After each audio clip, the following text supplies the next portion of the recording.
If you're trying to build your authority in the US market and get more clients, but you're not really getting any traction, there's probably a reason.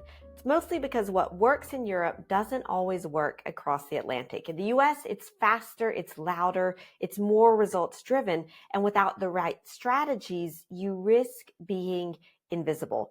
In this episode, I'm going to show you the key differences between the US and the European markets, but also behind American buyer psychology, why authority is critical, and how to position yourself as the go-to expert for American clients. Now, if you don't know me, I'm Christina Rebuffet-Broadus. I am the founder of the company Transatlantia, formerly known as American Market Alchemist. I did a whole podcast to explain why we changed the name, and you can go and listen to that if you're curious. Anyway, we're a coaching and consulting company, and we help European entrepreneurs make American clients their number one source of revenue. Our clients have secured multi-million dollar contracts. They have gained US industry recognition. And to help you achieve similar results, I do regular workshops on this topic. They're absolutely free. The next one is on December 11th, all about the steps that you need to take to stand out with your American clients. And the notes to get your spot for that workshop are in the notes below. I think I said the notes, the link, you know what I mean. The link to get your spot, it's in the notes below the episode. Classic call to action here. Anyway, let's talk about why authority matters in the US. Now, let's contrast first. In Europe, now and disclaimer here, I've been living and working in France for 20 years now, and I've built up my company here in France over the past 10 years. And so what I've seen is that authority often comes from your qualifications, your diplomas, the schools that you went to, the companies that you worked for, possibly your long-standing relationships. In the US, your authority is more like something that you actively project in the present, let's say. Americans, they want to see visible proof of your expertise now or in the recent past. And this is things like case studies, testimonials, it could be white papers on the results that you've gotten. Anything that shows the work that I'm doing now, it is capable of getting you these results. And things like diplomas, that's just not going to cut it.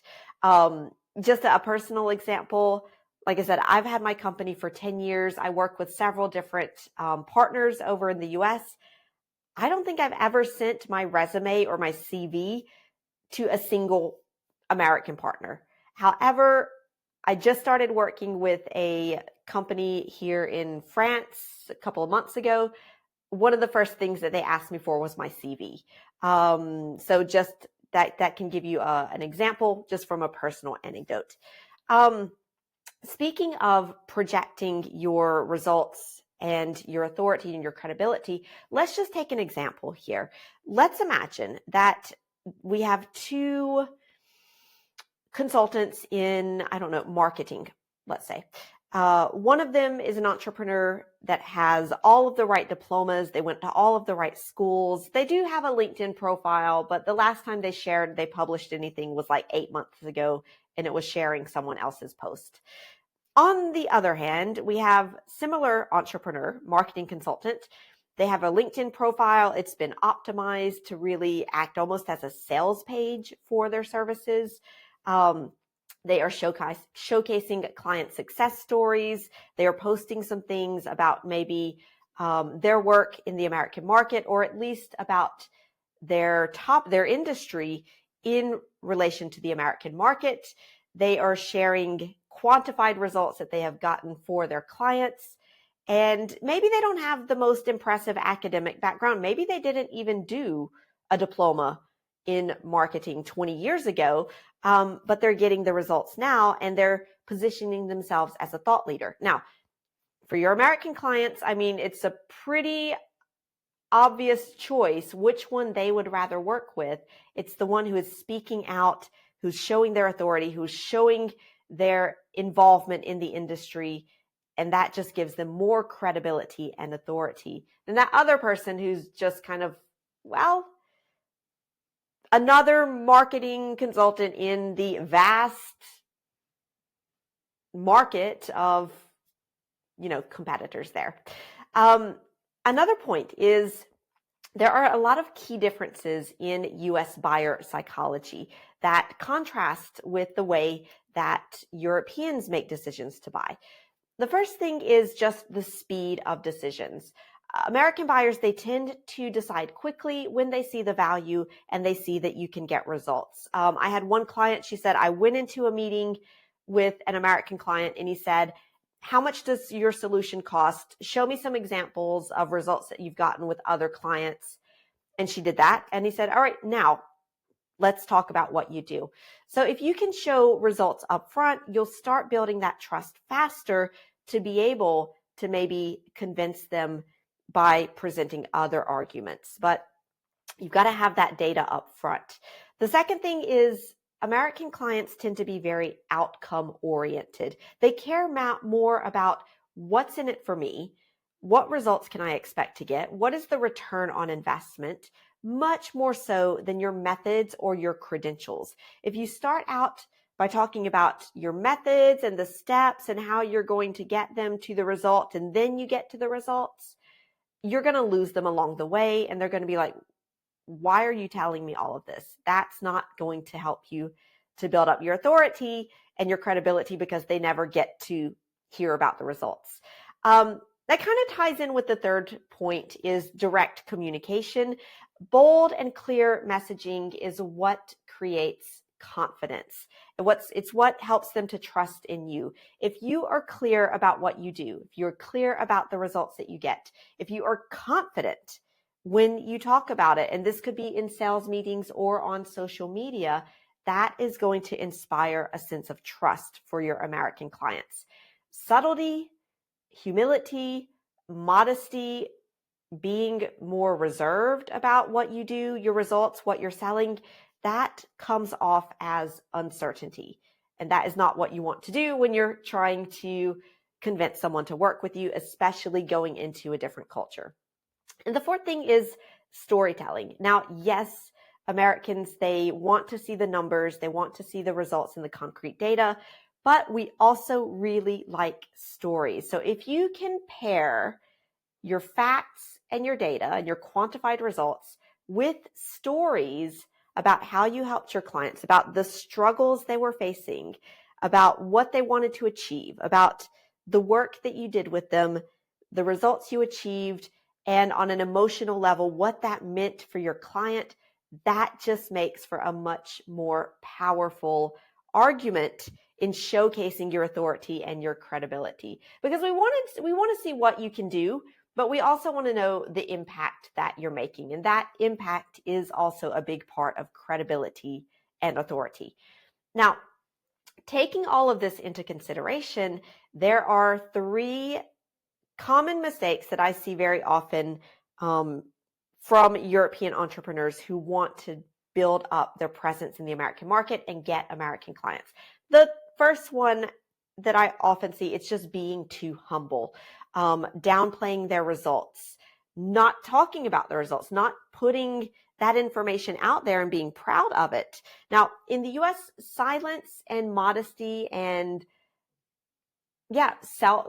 being reserved, that's not seen as something that is professional. It's seen as a lack of confidence and uncertainty about what you're able to achieve for your clients.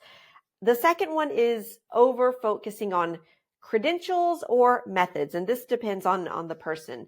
But like we said, very often your diploma's not what's important. We want to see the results that you're getting. And your method, well, the method is just the means to an end, but what's going to convince Americans first to listen to you is going to be the end, the results, the return on investment, that kind of thing. So start with that, and then you can fill in the details later, or maybe even not fill in the details. They might not even care. The third thing is neglecting visibility and the importance of visibility. A lot of times I hear people say, you know what, I'm a founder of a company. I don't have time to be on LinkedIn all day. I don't need to be out there showing people, telling these stories and all of that marketing BS because my product is good and we've got the technology or we've got, the service and the method. But if you don't have that active online presence and you're not talking about what you're doing, if you're not spreading the word, you're essentially invisible to your American clients. And in English, we have an expression, out of sight, out of mind, meaning basically, if they can't see you, they can't think about you when they need what it is you have to offer, even if you are the perfect person for them. A little example of that is right now, I'm working with a French liqueur brand. They already had a little bit of a presence in the US market, but they wanted to build it up more. And so what we started working on was, what are the arguments that they put forth to their ideal American client, who is distributors and wholesalers. Now, distributors and wholesalers, they don't really care so much about the history of your fourth generation company or about the fact that the craftsmanship, the heritage, etc. Yes, that's comes in later, but what they're really focused on is things like margins when they distribute your products. How fast are they going to be able to sell your products? How are they going to be able to get repeat business by selling your products? And so we worked on positioning their messaging to focus more on that. And at the same time, we're building up their LinkedIn presence and their strategy to tell those stories, but also to work on their personal brand so that they stand out as unique in what they do, what they get for their ideal target clients. And, yes, the heritage and the craftsmanship is part of it, but it's not the biggest thing because of who their target audience is. Their target audience is interested in sales and margins and things like that. So, a couple of strategies to keep in mind as you're building your authority in the US market. Define your personal brand. You want to be clear about what you're known for, about what you're all about as a professional and as a person. This is what's going to make you unique and to make you stand out among all of the people doing the same thing that you're doing. You want to also create thought leadership content. Yes, sharing short, actionable tips for your ideal clients, but also talking about your industry, about your involvement in the industry, sharing articles, statistics, data, anything that shows, yes, I am here to sell my services or my products. That's, of course, totally fine in the American market. We know that you created a business to make money, but we also want to see that you're not in it just to make money, that you're also to become someone in your industry. Of course, social proof like testimonials and quantified testimonials, that helps to prove your impact. And if you don't have US clients yet, then frame similar results in a way that speaks to the priorities of your American clients. And of course, invest in networking. Networking, it's like, I say invest because it's like investing in the stock market. You've got to put in money a little bit over the long term before you can start seeing those return on investments. It's not like you put in the money and you get the return immediately. Networking is sort of a mid to long-term strategy, but build up those connections strategically, nurture those relationships, and you're going to get a faster return on investment in your networking efforts.